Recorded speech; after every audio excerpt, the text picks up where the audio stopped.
வணக்கம். என்ன ஒரு குப்பை தொட்டி எடுத்துன்னு வந்திருக்கேன் நீங்கள் பார்க்குறீங்க. பொதுவாக நம்ம வீட்டில் இருக்கக்கூடிய குப்பை தொட்டியில் நம்ம சாப்பிட்ட மிச்சம் மீதி இல்லை நம்ம வீட்டை க்ளீன் பண்ண அப்புறமா இருக்கக்கூடிய குப்பை இதெல்லாம் நம்ம போடுறது நம்மளுடைய பழக்கம். ஆனால் இது என்ன குப்பை தொட்டின்னு நான் சொல்ல போகிறது கிடையாது, நீங்களே புரிஞ்சுப்பீங்க. முதல்ல கரப்ஷன், ஊழல். அடுத்ததாக இந்த குப்பை தொட்டியில் நான் போட போகிறது லா அண்ட் ஆர்டர் ஃபெயிலியர். அடுத்தது டைனாஸ்டிக் பாலிடிக்ஸ், குடும்ப அரசியல்.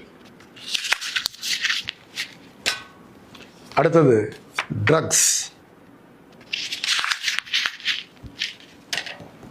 அடுத்தது கஞ்சா. அடுத்தது லிக்கர் ஸ்கேம். அடுத்தது ரவுடிசம், குண்டாயிசம். இதுக்கு மேலே நான் சொல்ல வேண்டிய அவசியம் இல்லை இது என்ன குப்பை தொட்டி அப்படின்ட்டு. அந்த குப்பை தொட்டி என்னன்றது கமெண்ட்ஸில் டைப் பண்ணுங்க. அனைவரும் சிந்தித்து வாக்களிங்க. நன்றி, வணக்கம்.